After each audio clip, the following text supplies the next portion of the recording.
A mí me gustaría que nos cuenten qué es lo primero que recuerdan sobre Beatles. A ver, ¿te querés, Juan Pablo, arrancar vos? Sí, primero quería decir que yo también estudié ingeniería. Como de alguna manera colega.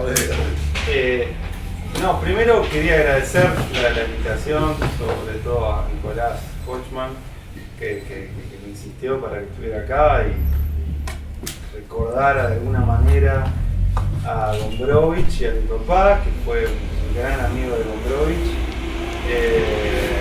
Así que bueno, primero este agradecimiento a Verónica también y a mis compañeros de mesa.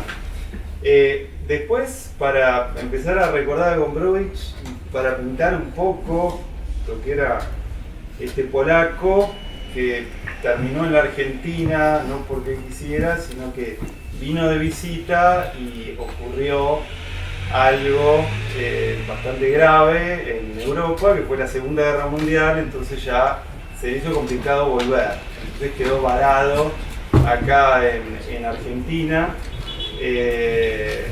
y durante 24 años vivió acá.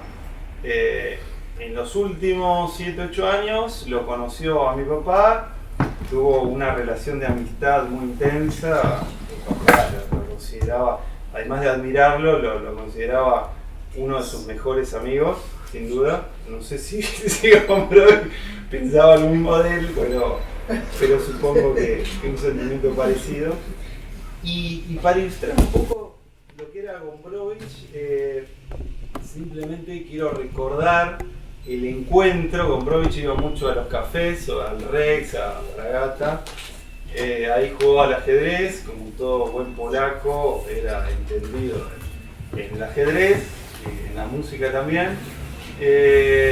Y mi papá era muy joven en ese momento, tendría 20 y pico de años, y estaba estudiando ciencias exactas, o sea, nada que ver con la literatura. Para algunos que acá capaz no saben el nombre de tu papá. Sí, Juan Carlos Gómez, perdón. No, porque todos conocemos, me parece, y está bueno. Sí, Juan Carlos Gómez. Goma, ¿no? Claro, que Gombrowicz lo apodó Goma. Gombrowicz era muy afecto a poner apodos, a cambiar los nombres y demás. Y mi papá era Goma. Entonces, mi papá, que también le gustaba el ajedrez, bueno, estaba ahí en el Rex, eso fue en 1956.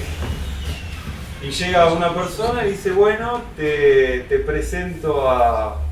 Era la otra persona, te presento un escritor polaco, le dice a mi papá, que lo conocía. Y Gombrowicz inmediatamente dice, no, escritor no, poeta. Y dice, les voy a recitar el último de mis poemas. Y dice lo siguiente: chip chip, me decía la chiva, mientras yo imitaba al viejo rico. Oh, rey de Inglaterra, viva el nombre de tu esposa Federico. Y mi papá lo miró con cara de desconcierto, no sabiendo si estaba ante un loco. Además, obviamente, como que tenía acento polaco, ¿no? Quedó desconcertado, y ese desconcierto después se transformó en admiración. Después obviamente se acercó a la obra de Gombrowicz, compartió muchas horas en esos cafés, mucha conversación sobre filosofía. En ese momento estaba de moda, bueno, la fenomenología, el existencialismo, Sartre. O sea, entre mi papá y Gombrowicz, o sea, mi papá empezó obviamente a acumular conocimientos filosóficos.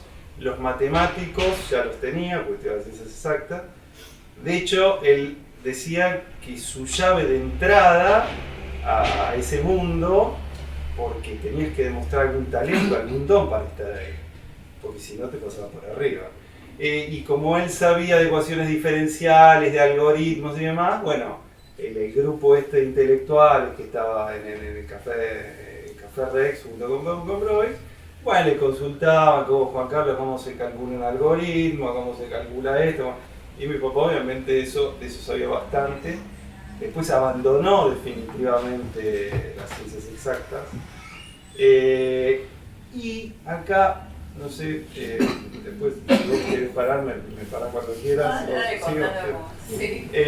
Y acá, bueno, Gombrowicz tenía dos operaciones fundamentales, me parece, en su vida, en su dialéctica, en su interacción con las personas y en su literatura también, que era la oposición y la risa. Él solía decir, o mi papá solía decir, que él solía decir, que él era lo opuesto a lo que decía su interlocutor.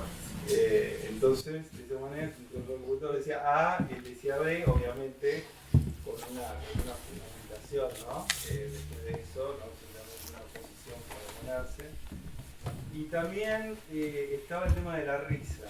Cuando el tema se volvía demasiado serio, lento, cuando él sentía de alguna forma que el espíritu empezaba a asfixiarse, esas cosas lo saturaban y ahí empezaba el tema de la burla, de la risa, el tipo que se curaba de sí mismo, así como se curaba de los demás.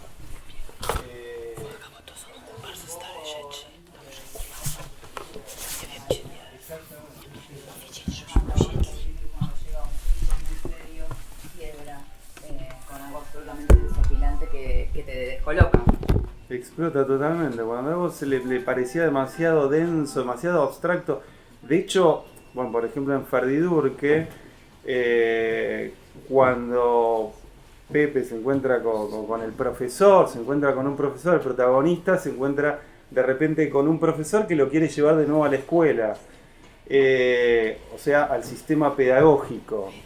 Cosa que obviamente que Gombrowicz, digamos, rechazaba. O sea, todo lo que fuera un sistema, todo lo que quisiera mecanizar al espíritu, todo lo que quisiera sofocar al espíritu y a esa libertad, Gombrowicz rápidamente levantaba la mano y decía, no, esto no.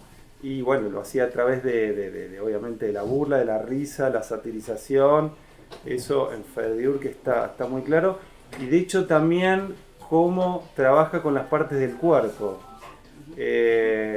Por ejemplo, bueno, acá en Ferdidurque, bueno, lo traje, pero empieza a hablar, incluso con mucho diminutivo, empieza a hablar de la facha, o sea, por el tema de la cara, de la mirada, del culeíto, por ejemplo, bueno, la traducción es esa, y de la risita, y bueno, el diminutivo, él en su literatura, bueno, justamente, lo usa un poquito para disolver toda esa densidad, en este caso está hablando, digamos, en oposición con el sistema pedagógico que representaba el profesor Pinco, y luchaba contra eso. De hecho, bueno, lo dice, bueno, acá por ejemplo en un momento dice, hice un esfuerzo convulsivo para levantarme, más en el mismo momento él me miró, el profesor, por debajo de sus anteojos con gran indulgencia y de pronto me achiqué. Mis piernas se transformaron en unas piernecitas, mis manos en manecitas, mi nariz en naricita, mi obra en obrita y mi cuerpo en cuerpecito, mientras que él se agigantaba y permanecía sentado y contemplando y asimilando mis carillas. Como esa oposición es eso, ¿no? También el encuentro, eso está presente en su literatura y en su vida, el encuentro y la conflictividad que genera ese encuentro. La mirada del otro que trata de atraparte, de decir, vos sos eso, y él que dice, no, yo no soy eso, yo quiero ser otra cosa. Que eso es un tema muy sartreano, bueno, que obviamente... sí, y un poco como Gombrowicz fue el encuentro entre tu papá y Gombrowicz, que sí, le dice exacto, que es una cosa y él termina diciendo que es otra, ¿no? Exacto, sí, eso está muy presente. Bueno, sigan ustedes, porque si no iba a seguir hablando. Y vos, Adrián, ¿qué es lo primero que podés decir de la herencia de Gombrowicz en tu vida? Yo, la verdad es que estaba preocupado por el título de esto, porque dice Los herederos de Gombrowicz. Y me puse a pensar, ¿y yo qué heredé? ¿No? Me acordaba de un verso que creo que es de Rilke, que dice, heredarás el verde de jardines que se han desvanecido. no sé, la verdad es que no tengo recuerdos de Gombrowicz, porque mi viejo y Gombrowicz se habían distanciado, digamos, ya para la época en que se hicieron amigos con el 56. ¿Y cuál era la relación de ellos dos? Distante, pero no era ni amistad, era una relación más bien distante. Pero entonces, qué sé yo, estaba preocupado, digo, pensando, ¿qué voy a decir ahora? Pues no sé nada, aparte yo no sé nada de la obra de Gombrowicz, ni de Gombrowicz, ni de la forma, ni de la madurez. Entonces, hablar un poco más fuerte? Sí. Mira, allá hay un micrófono más alto. ¿Hola? ¿Así? No, decía que estaba preocupado porque yo no sé nada, la verdad, ni de Gombrowicz. O sea, sé muy poco, lo que me contó mi viejo, y muy poco de lo poquísimo que leí. Entonces, bueno, me puse a ver que ahí estaban los libros de mi viejo, y estaba Contra los poetas, encontré, que me pareció bien porque era chiquito y dijo, esto va a ser rápidamente asimilable. Entonces me puse a leerlo y... Acá está. Yo te lo traje. Gracias. Acá está, ¿ves? Contra los poetas, es chiquito. Y me puse a leerlo y la verdad es que empecé a pensar, o a sentir, mejor dicho, pero esto era lo que me decía papá, o así me hablaba papá. En ese sentido, diría yo que puedo hablar de una herencia, si es que puedo hablar de una herencia. En el sentido que yo creo que Gombrowicz de alguna manera, sí, transformó la vida de mi viejo. Fue una persona muy importante para él. Yo no diría que fueron amigos. Por lo menos yo no recuerdo que mi viejo me hablara de él como me hablaba de otros amigos. No era así. ¿Y cómo te hablaba de él? Y me hablaba como de Gombrowicz. O sea, como alguien que, no sé, fue una presencia constante, digamos, durante toda mi vida y toda mi infancia. Nunca le dijo Vitoldo, por ejemplo, siempre era Gombrowicz. Era inimaginable que se refiriese a él por el nombre de pila. Pero sí, leyendo el panfleto, porque aparte me acordé que mi viejo me había hablado de esta conferencia y me la había resumido diciéndome, Gombrowicz dijo que el poeta es alguien que carece de sentido del ridículo. Que no lo dice tal cual aquí, pero me parece que es un buen resumen del argumento. Y a mí me quedó esa frase, me impresionó como para decir, como diciendo, bueno, es raro, pero también es como audaz, digamos, si una cosa así, ¿no? Porque ¿cómo vas a decir que el poeta es alguien que carece de sentido del ridículo? Es una barbaridad, ¿no? Pero es tan barbaridad que algo pasa con eso, o algo debe pasar con eso. Y leyéndolo también, me encontré con cosas como, por ejemplo, el rechazo a cualquier forma de ascripción definitiva, ya sea política, religiosa, filosófica o lo que fuera, ¿no es cierto? Y que eso es algo que mi viejo practicaba y que me lo transmitió también. Y bueno, en las épocas que hemos vivido, en las últimas décadas, esa posición también era como difícil de sostener, ¿no es cierto? Y también, bueno, el hecho de, por un lado, de una extrema exigencia estética, diría yo. Me acordaba, por ejemplo, hace un tiempo allá en San Juan, en un cuarteto de cuerdas, y tocaron el 15 de Shostakovich y el cuarteto americano de Dvorak, en ese orden. Entonces después del concierto yo lo fui a ver y lo felicité, claro, pero digo, ¿cómo? Tocan primero Shostakovich y después Dvorak, ¿no? Y me dice, lo que pasa es que Shostakovich es tan... Ay, así, nos quedamos mal, la gente se queda mal, en cambio Dvorak es alegre. Y yo estuve a punto de decirles, no se les dije, pero casi me salió a decirle, pero Dvořák es un compositor menor. No se los dije porque tampoco me interesa resultar desagradable, ¿no es cierto? Pero ahí me acordé de una escena de la película en donde mi viejo lo está imitando a Gombrowicz, y primero imita como, viste, cuando dirige en cuarteto de Beethoven, y después dice así, Dvořák y otros, esos folcloristas, con desprecio, ¿no es cierto?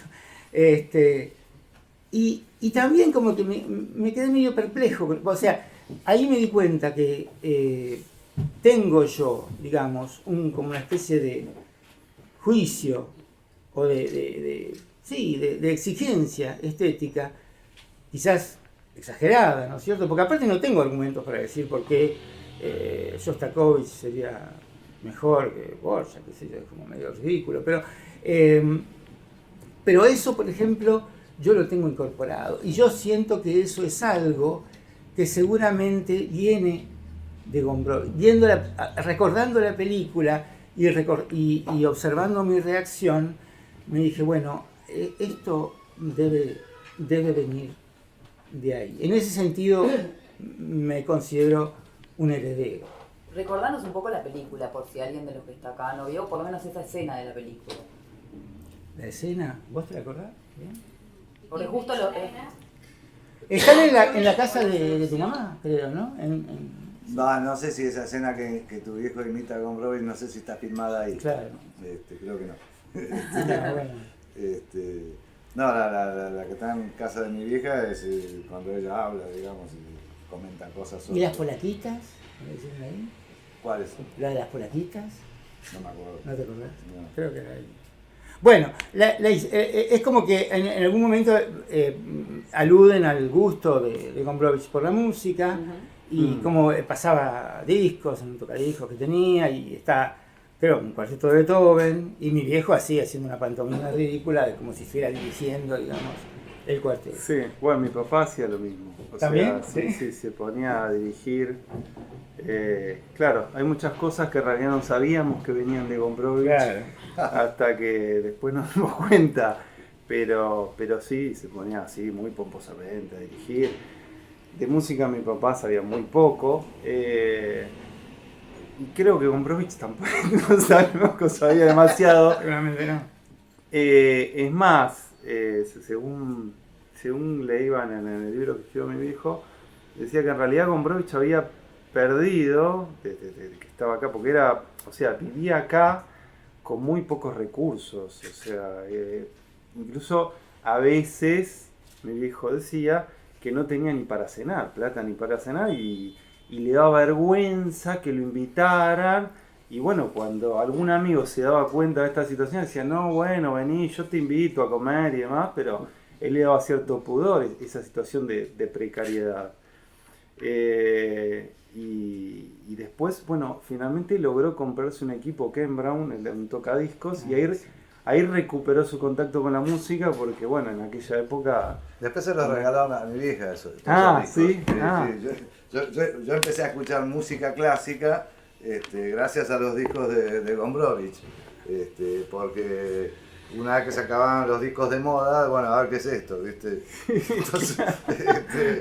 Entonces por descarte. claro, exacto. Entonces empecé a escuchar música clásica y a darle bolilla, más el entrenamiento de mi madre que me llevaba de las orejas a Colón, porque era fanática de la música clásica.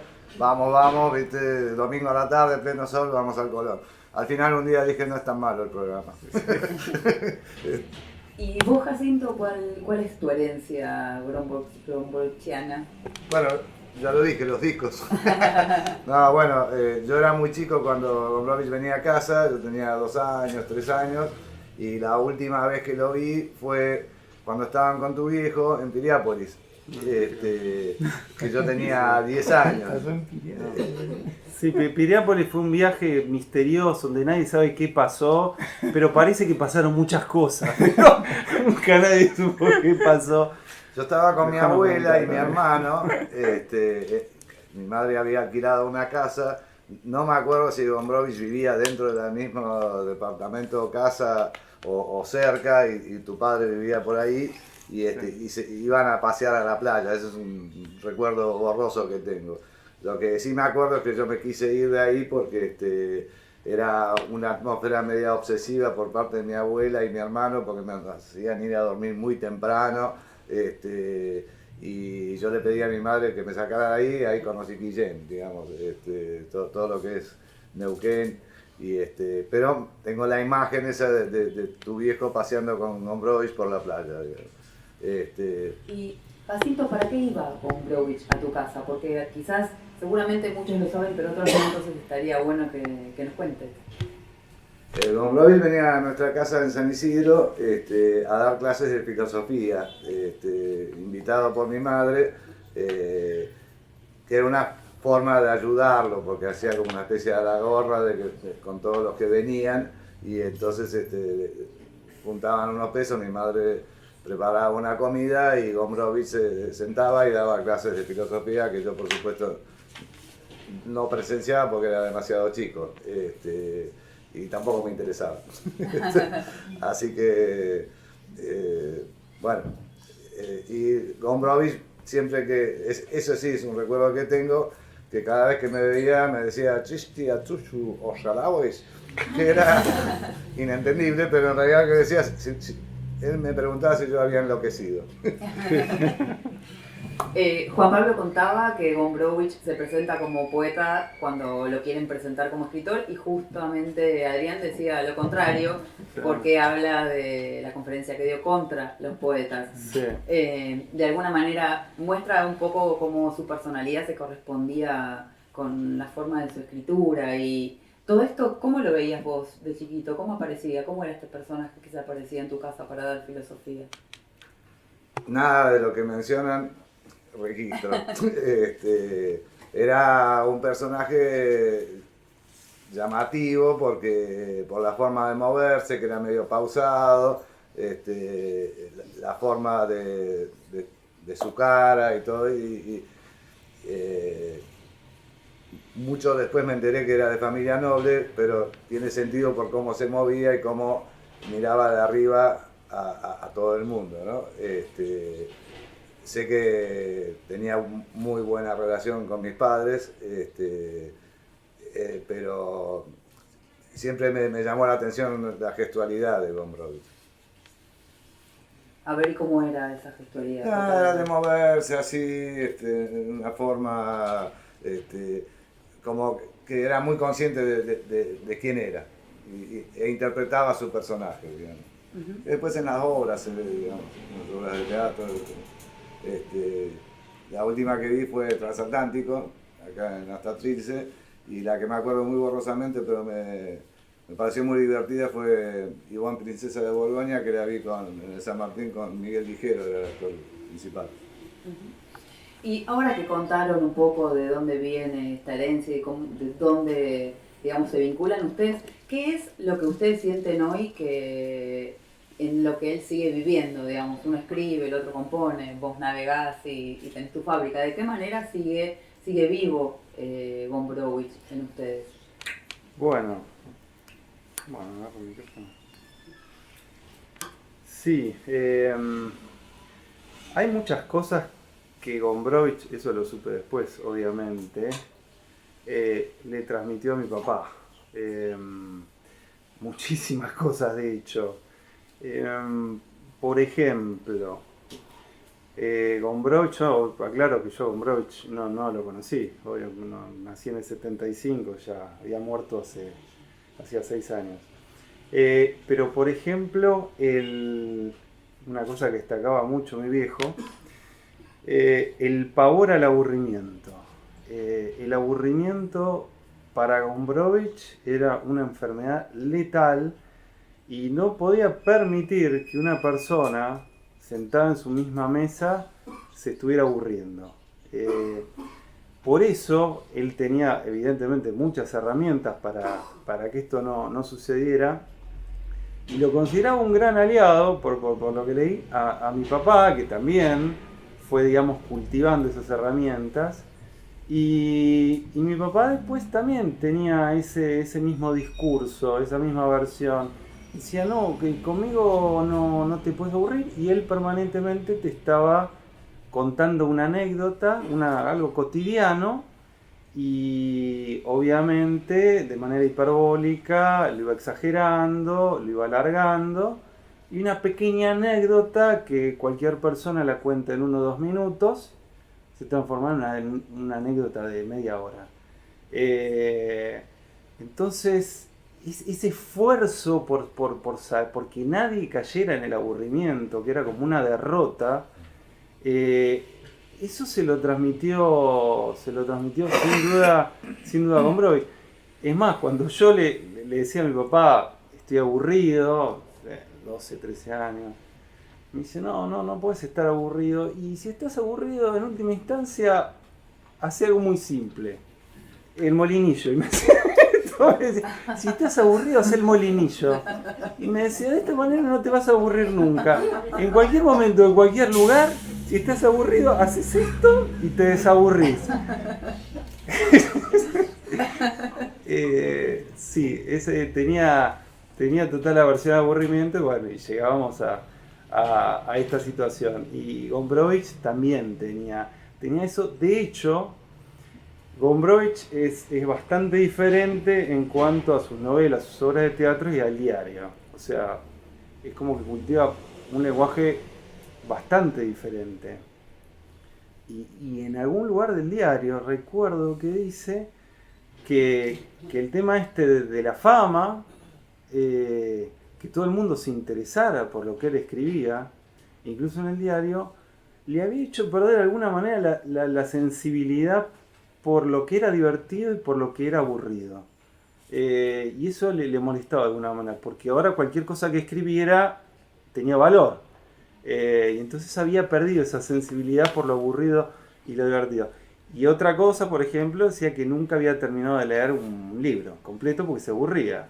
El proceso de Kafka decía que valoraba mucho sus metáforas acerca de la sociedad, pero realmente no había pasado de la página número 20, porque la aburría soberanamente, y que alguna vez la historia, que a ti te está muy interesado en lo que estoy diciendo, que alguna vez el fantasma de Gombrowicz, está bien, no dije nada, no, pero bueno, que en algún momento la historia iba a tener que sacar cuentas acerca de las grandes obras, porque la mayor parte eran muy aburridas, y eso para él era un valor fundamental, ¿no? Así que el tema del aburrimiento era crucial para Gombrowicz y para mi papá, que bueno, a mí me hinchaba bastante con eso. De hecho, voy a hablar desde afuera. Esa es mi hermana. Sí. Cuando le No veo preguntaba quién. sobre un libro, según dice mi papá, cualquiera, hablaba sobre el autor, pero cuando le preguntaba, ¿qué opinas de la obra? ¿Cómo lo voy a leer si es malísimo? Parecía que no había leído ningún libro, ninguno. Es impresionante. Y para vos, Adrián, ¿qué cosas cruciales para Gombrowicz fueron cruciales para tu papá y para vos? Así, como el aburrimiento para Juan. Tal vez relacionadas con la música, con la composición. No sé, yo de repente me estaba acordando cuando, bueno, mi madre todavía vive, tiene 92 años, es una anciana, todavía vive. Y le digo, mamá, voy a ir a hablar allá al Congreso con Gombrowicz. Y ella, que sí lo conoció bien, me miró fijo y me dijo, ¿Estás seguro? yo lo odio a Gombrowicz. Bueno, digo yo, está bien, sí. Todos lo odian, saben que es odioso, no te preocupes. Después que termine sobre Sí. este tema. No, ya está, habla. Yo fui a la casa de él. ¿A mi casa? Sí. Ah, es ¿No mi se mamá. acuerda? Ah, ok. La esposa de Juan Carlos Gómez durante cierta época. Bueno, entonces, bueno, yo viví todo lo de Gombrowicz con Juan Carlos, que es el papá de él. Bueno, entonces fui a la casa de la familia de él. Una cena, estaba él y creo que Micrófono. tenía una hermana, No, creo que una hermanita, mujer. Sí, mi hermana. Estaban los dos chicos ahí, adolescentes, qué sé yo. Y lo que me llamó mucho la atención, que ya me lo había dicho Juan Carlos, era la adoración total que tenía el papá por Gombrowicz. no era una relación amistosa, lo adoraba. Todo, digamos, bueno, la esposa de él tenía una actitud mucho más retraída. Y yo me acordé lo que me decía Juan Carlos de las reuniones en el bar, donde había hombres. Y a veces aparecía una novia de alguno. Y Gombrowicz decía, vos sentate lejos. Y después cuando ella abría la boca decía, vos no hables. Las mujeres son estúpidas.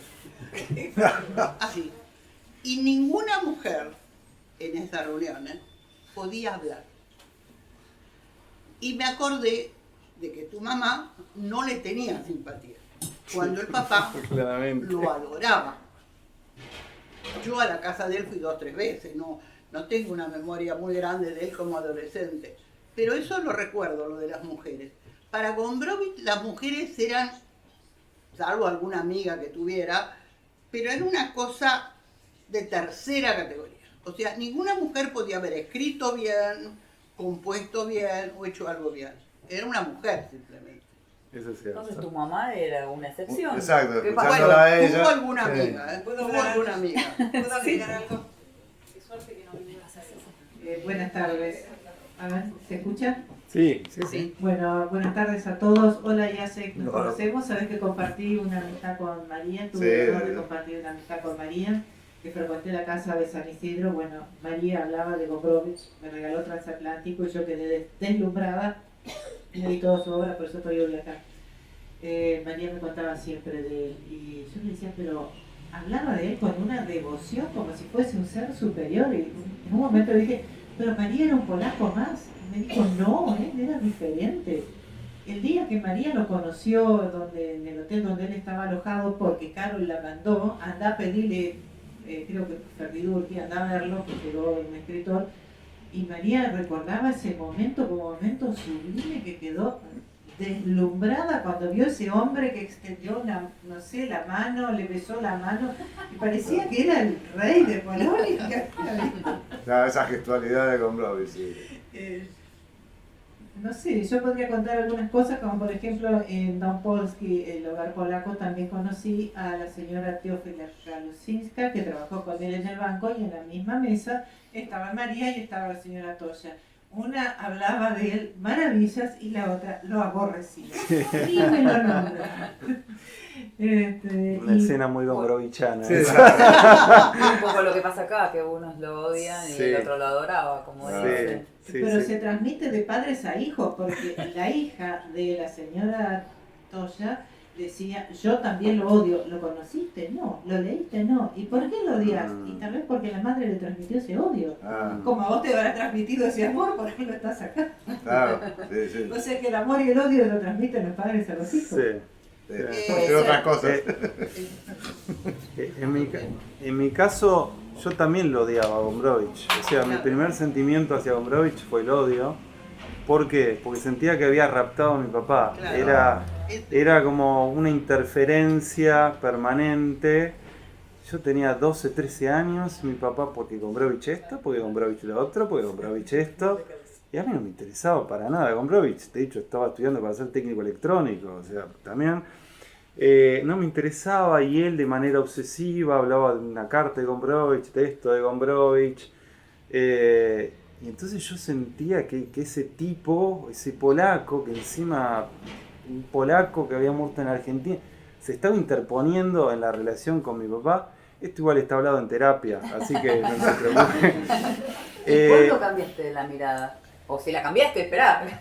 Bueno, no, sí, la cambié.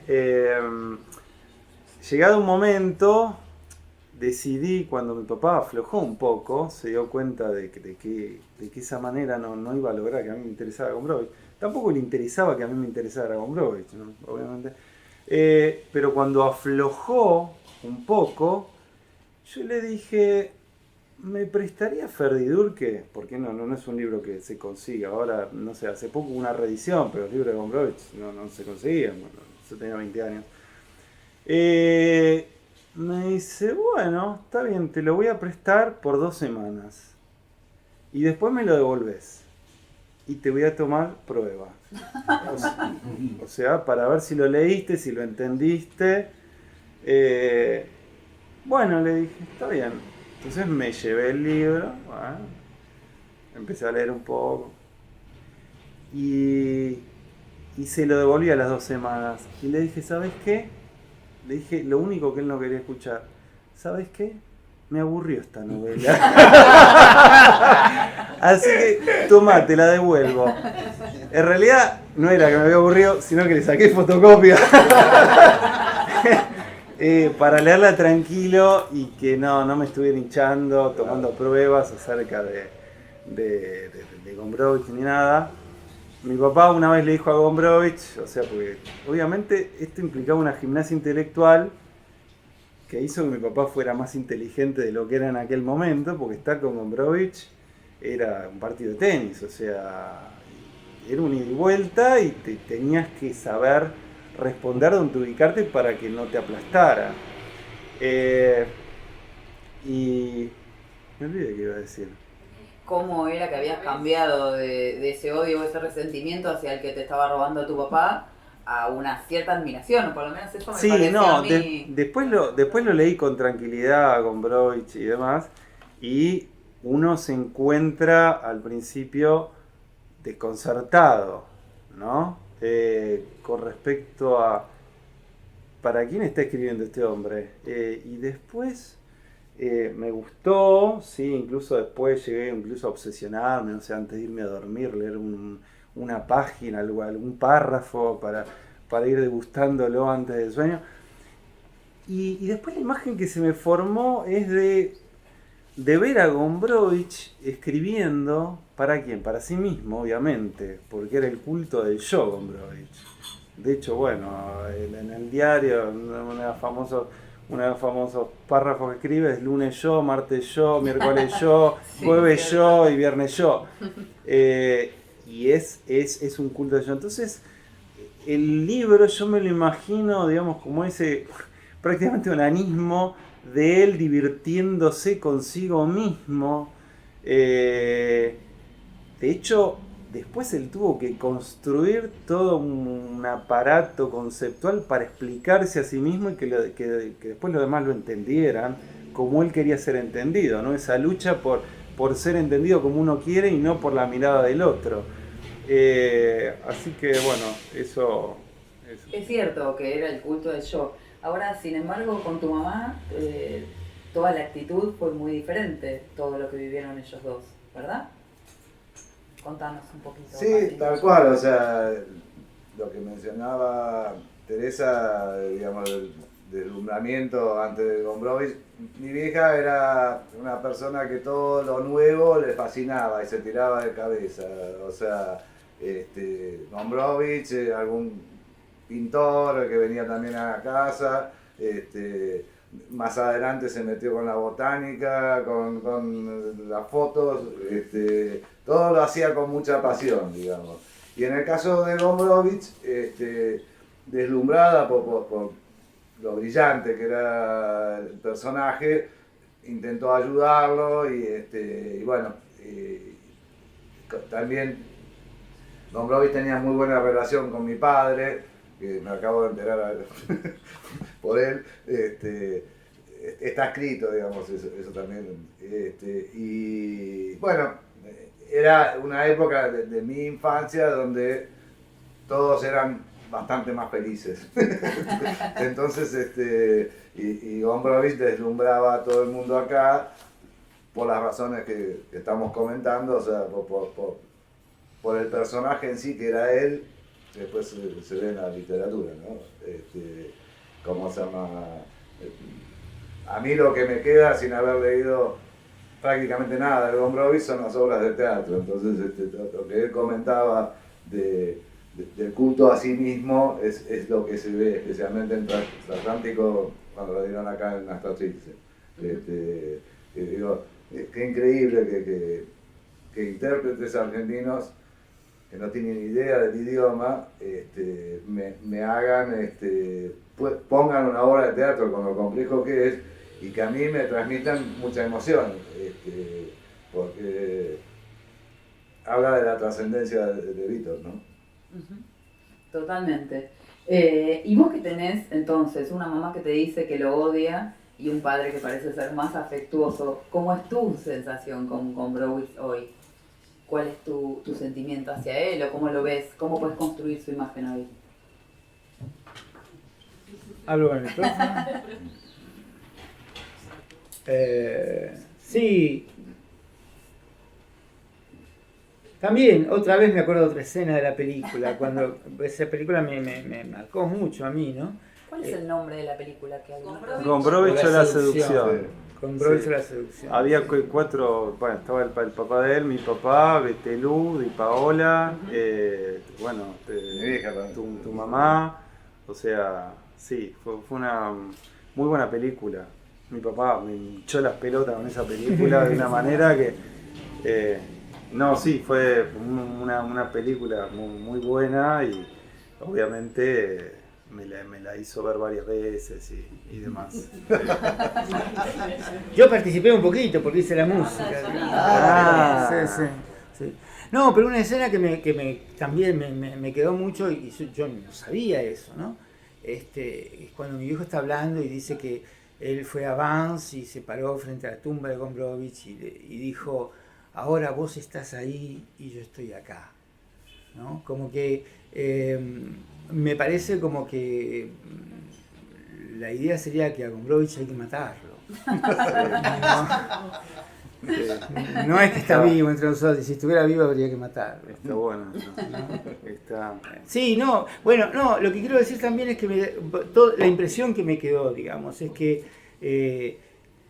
debió ser un tipo que evidentemente marcaba mucho a la gente que lo rodeaba, tenía un gran peso, una gran influencia, pero que también era una cosa, digamos, como ambigua, ¿no? Porque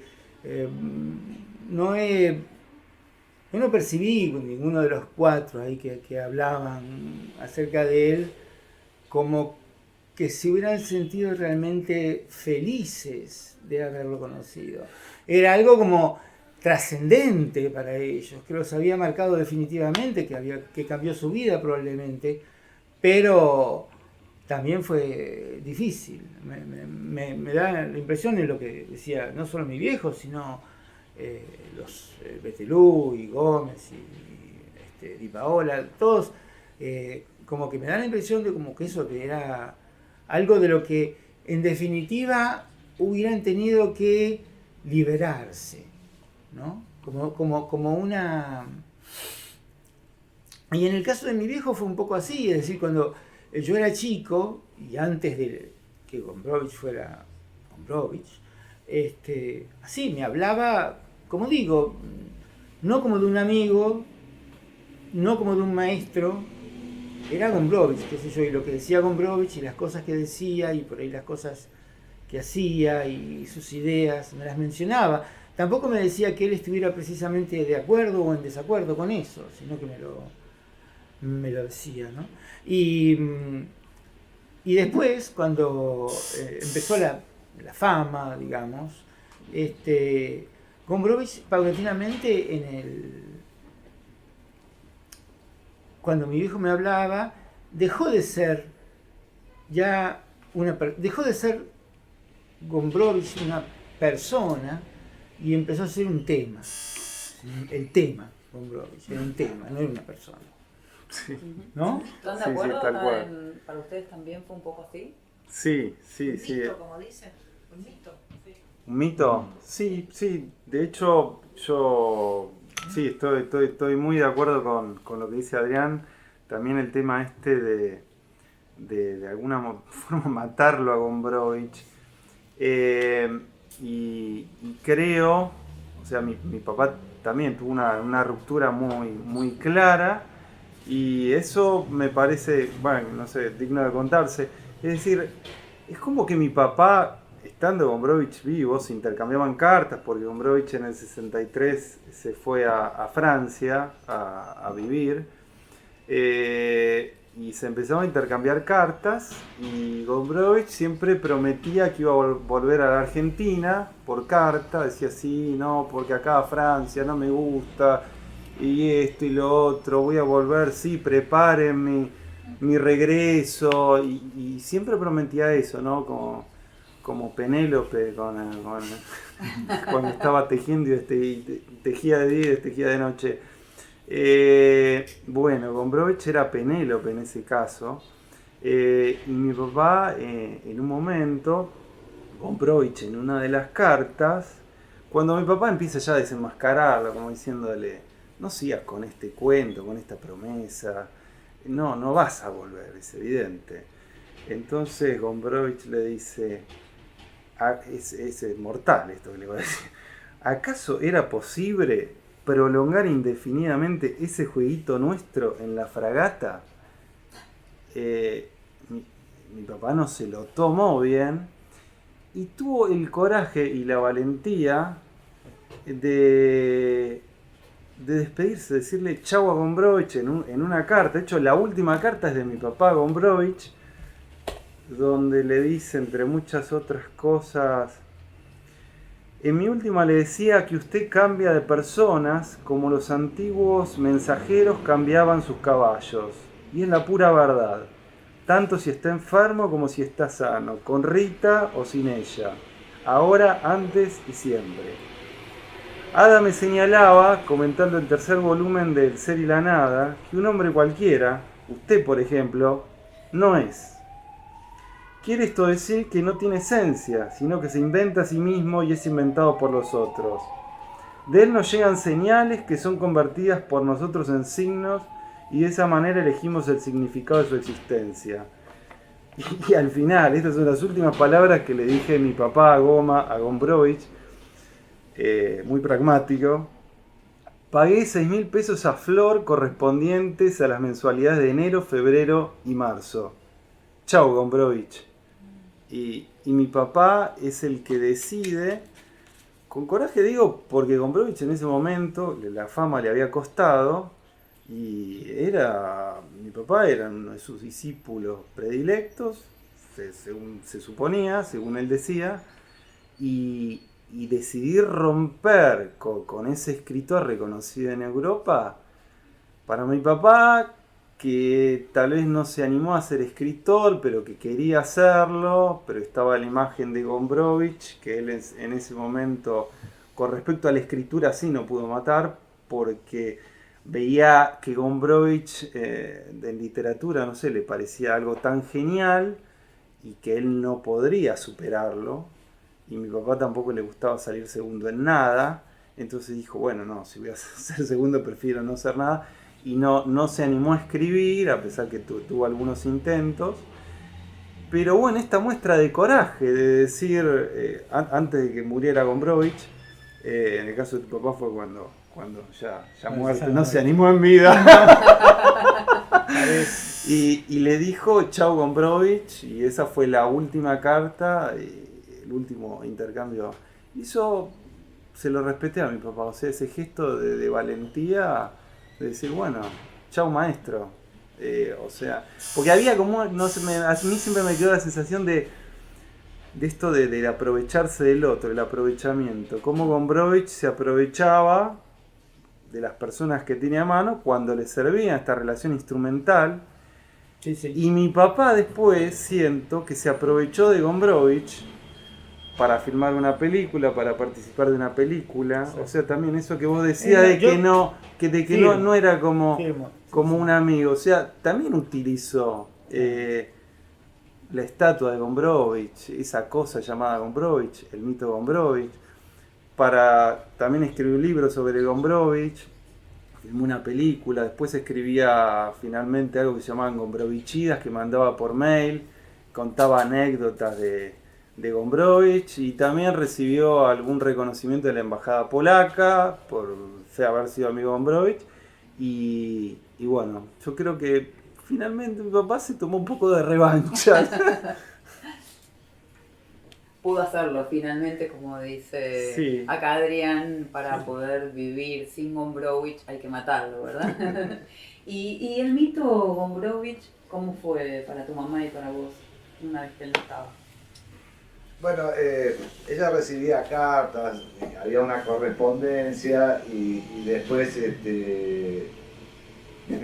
siguiendo el razonamiento, lo aprovechó porque pudo, digamos, vender esas cartas, cosa que la puso muy contenta por un lado, y por otro lado decía, uy, qué lástima, pero bueno, sería un momento económico jorobado que tenía ella y entonces creo que las vendió y bueno, creo que es lo que le quedó a ella, me lo comentaba ya de grande, pero como se llama, yo sé que ella lo disfrutó a Víctor, entonces digamos, me llama la atención lo que comentan ellos porque es nada que ver con lo que se vivió en casa, ¿no?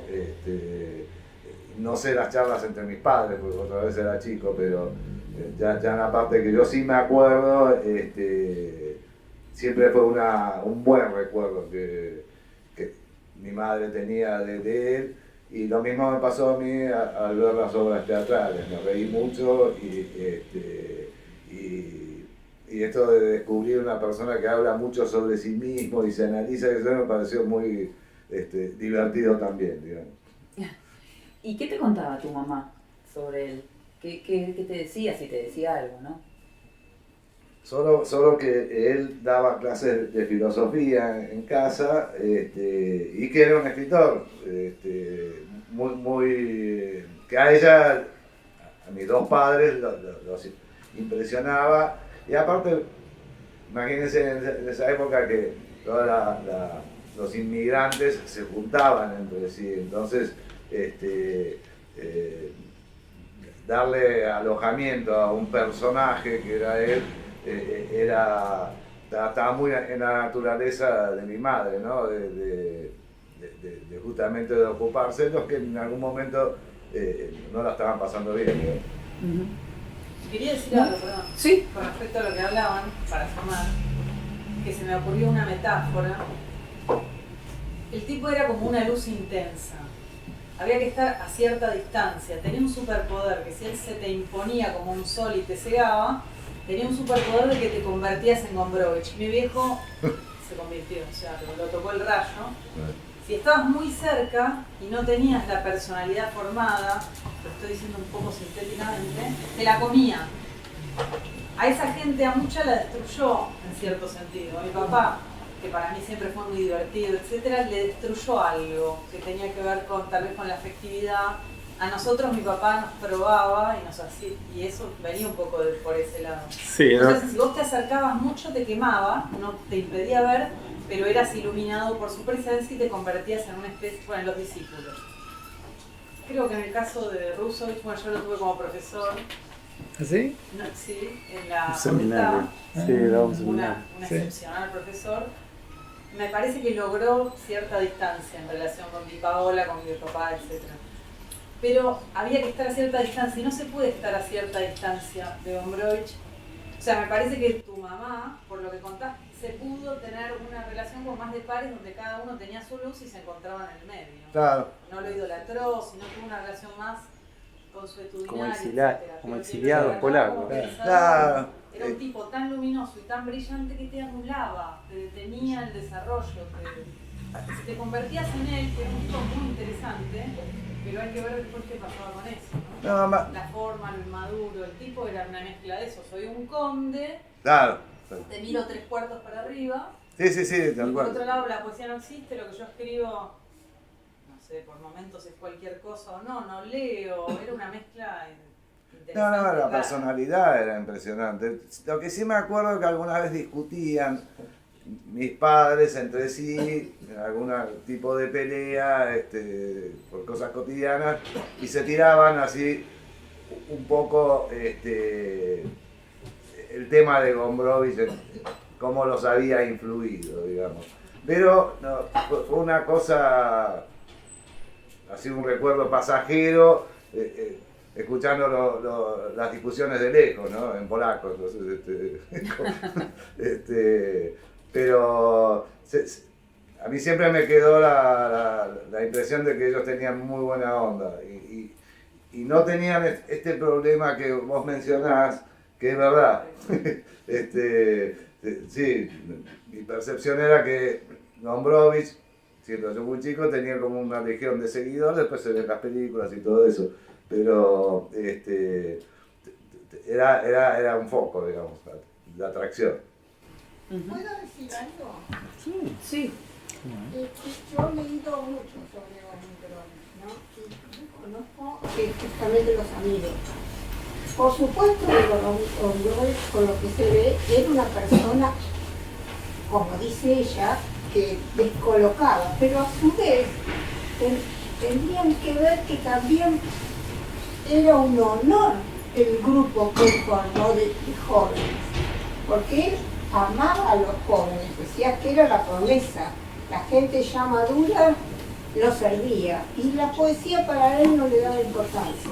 Pero claro, en el caso de Gómez, con respecto a Rusovich, fue distinta la relación, porque Gombrowicz le echó mucha contra a Rusovich cuando se enamora de la mamá y quieren casarse, y él se opuso, se oponía totalmente, por eso tu mamá no la quiso. No sabía. Pero, bueno, Nunca es tarde. Se está enterando ahora, Le paro para mirarte, pero sí. porque yo lo he leído eso, no sé en dónde, porque no sé si en un diario, en el otro diario, pero yo me leí todo lo que falta el libro que no salió. En el caso de Gómez, también tendrías que sentir orgullo también vos de que fue ese grupo maravilloso de jóvenes, de Paola, ¿y cuál era el otro? Betelú. Betelú, Di Paola y Exactamente. Rusovich, bueno, que participaron de la... ¿Qué está de la- diciendo? Todavía. ¿Qué? El cuadro. El cuadro, que mostramos el cuadro. Ah, el cuadro. De Betelú. Era maravillosa, ¿no? Sí, orgullo, sí, qué sé yo, orgullo. Espera. Claro, Ahora contás un muy poquito. distintas ¿De qué? las El cuadro, algo alrededor del cuadro. Pero de todas maneras, ¿Betelú? No, ya sé, pero- era una persona muy yo, Gombrowicz, y creo que si no hubiera sido así, no hubiera hecho nada, Claro. porque hubiera perecido, se hubiera muerto. Eso es cierto, porque era el único que confiaba en él, o sea, al principio. Ese grupo, pero de una manera muy fuerte, pero a su vez los estaban también independientes, por más que, claro, ellos como jóvenes y el más mayor, se sintieron como dominados. También, el tema de la distancia en la edad, eso... Un poco No, sí, el tema de la distancia en la edad. Así como él, los chicos se sintieron dominados por él, por algo los eligió, porque consideraban una inteligencia especial en cada una de ellos. Sí, claro, en el caso de mi papá, las ciencias exactas, o sea, podía resolver algoritmos Sí. y el ajedrez era algo que también le gustaba mucho. Con el señor mozo, que Sí. usó una palabra especial en Ferdidur, que la traducción cerca de Querandí, que no me acuerdo ahora. que Pero varía. es cierto, hay algo que vos decís que es cierto, es decir, si él no hubiera tenido ese culto de ello, un polaco que llega acá, que no conoce el idioma, si no hubiese hecho esa gimnasia de autoestima y demás, eso fue una cuestión de sobrevivencia, para sobrevivir acá en la Argentina, porque en ese momento no lo conocía nadie, Si él hizo lo que hizo y pudo escribir lo que escribió, primero porque era un hombre libre, absolutamente, y porque fue fiel a sí mismo. Y es cierto que pasó hambre y vivió una porque eso es lo que yo admiro de él. Otro sucumbe, pasó hambre, sí. sucumbe. Pero él tenía una meta y por eso es que en el banco, cuando trabajó 7 años, hubo empleadas que lo querían y otras que no, porque realmente fue un irreverente con ciertas empleadas. Mucha obra la escribió ahí sin haber trabajado, porque para él fue 7 años de estar en una cárcel. Hasta que dijo, Sí. me muero de hambre. Era una asesina, estaba asesinando su tiempo, decía incluso que... Por ahí comía naranjas en la mesa y que estaba todo enchastrado donde en el estudio que escribía. Imagínate, ese empleado lo tenía que odiar. La otra, que a lo mejor la miraba más grande. Una groupie de Gombrowicz. Es cierto.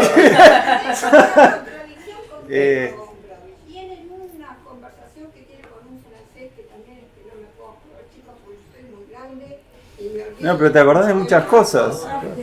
Él decía que cuando uno hace lo que le gusta, no tiene que pretender que le paguen, porque él vivió la pobreza, la logró cuando recibe el premio, se va a París, que le ama París, así que ahí él sufrió también. Pero que lo tiene que pagar con su vida. Y en su obra lo pagó con su vida, porque cuando logró el premio que le dio la tranquilidad económica, ya estaba mirado por el corazón y por todo, y se murió. No pudo disfrutar. Menos mal que se casó con Rita y que gracias a Rita podemos tener la discusión también de todas las personas que lo conocieron. Pero la verdad que yo admiro tanto a tu papá como a tu papá y los otros por haber sido ese grupo maravilloso y que no se va a volver a repetir. Y por haberlo aguantado. Por haber sobrevivido. Y por después haber hecho que su legado siguiera, me parece, Sí. por haber hablado de él, por haberle dado difusión. Hay un montón de circunstancias que colaboraron. Para ir redondeando, no sé si alguno de ustedes quiere contar algo más que no haya contado, alguna anécdota, algo que se acuerde y que nos haya quedado en el tintero. Bueno, por ejemplo, una parte acá de que Gombrowicz le dice a mi papá en un momento, claro, porque parecía ser muchas veces una persona casi sin sentimientos cuando hablaba y decía cosas muy duras. Para él era un jueguito, pero tal vez para la otra persona no resistía ese jueguito. Y entonces en un momento le dice a mi papá, usted Gómez no crea que a veces no tengo sentimientos normales como todo el mundo, pero me controlo, mucho más cuando estoy escribiendo. Sí, y esto habla, ¿no?, también de esto de la teatralidad, de su pipa, de cómo se hacía el conde. Él no era conde, obviamente, era aristócrata, pero no llegaba a ser conde. De toda su gestualidad. Es más, en otro pasaje del libro de mi viejo, cuenta que él daba clases de cómo comportarse, los buenos modales de los aristócratas. De no usar el escarbadiente, de no escupir el carozo de la aceituna. Y en un momento estaba con mi papá y empiezo a usar el escarbadiente. Mi papá le dice, pero ¿cómo? Pero si usted dijo que según los buenos modales de la aristocracia polaca no había que usar escarbadientes. Bueno, pero una vez que uno ya conoce eso, puede hacerlo. Si había algo que no tenía era miedo a contradecirse. Se tomaba el pelo a sí mismo. Se tomaba exacto. Eso, o sea, eso que hacía con los demás lo hacía consigo mismo.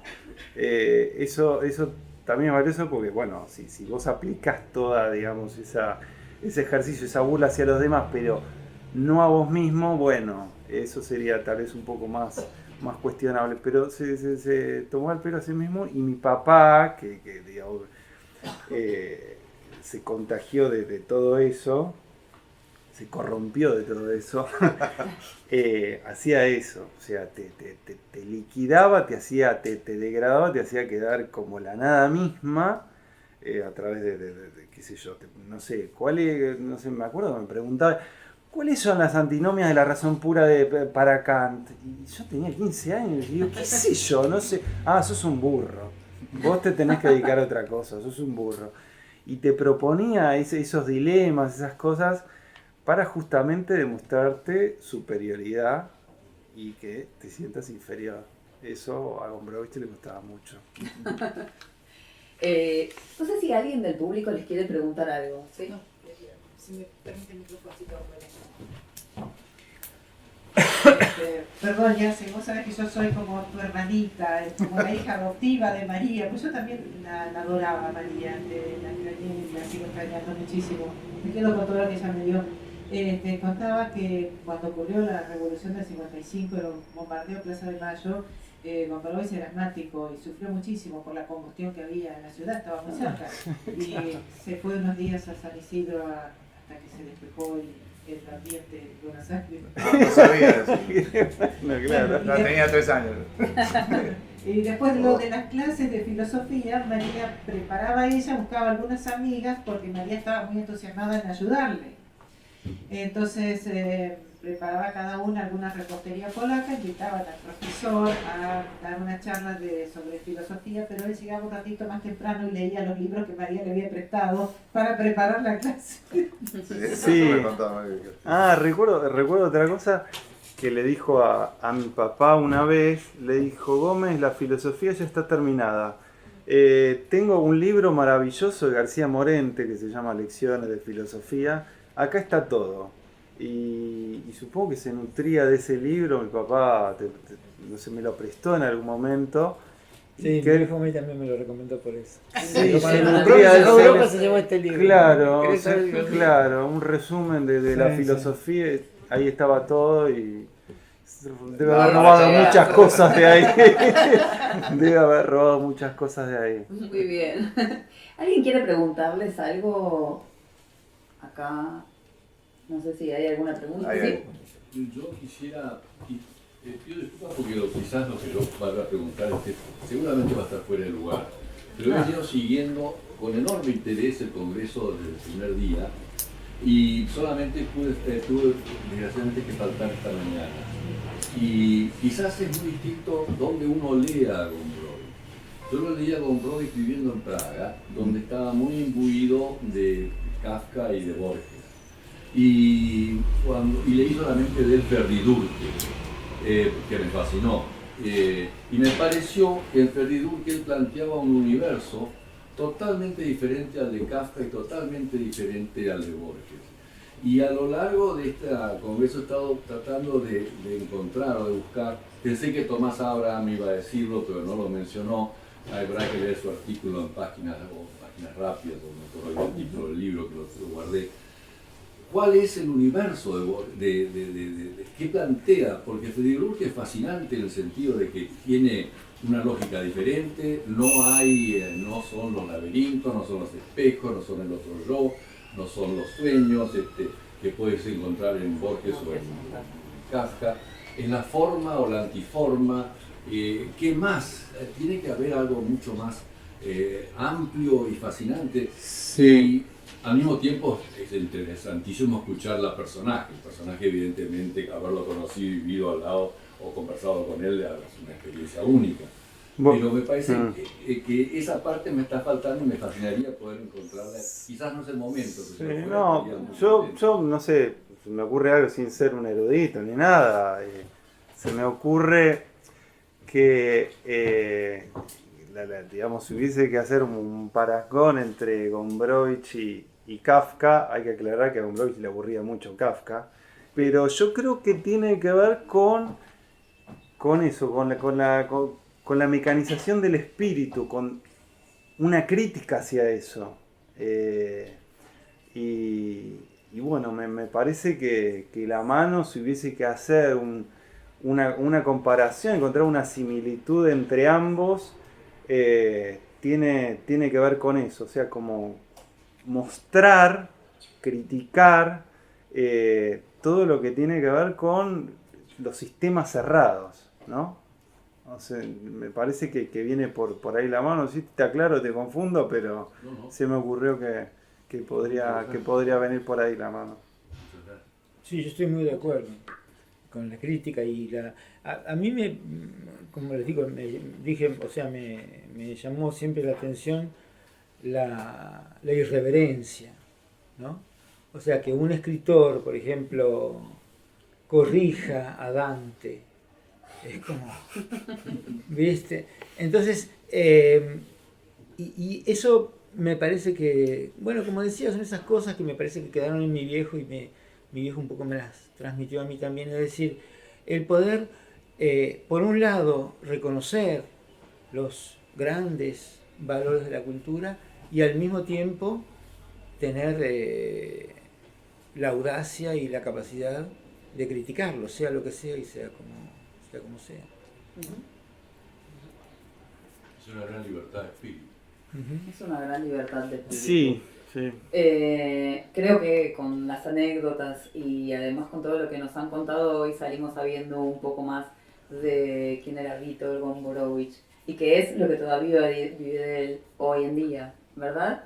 Les agradezco a todos que hayan venido y especialmente a ustedes porque realmente fueron como se abrieron parte de su vida para que todos la podamos compartir. Así que muchas gracias.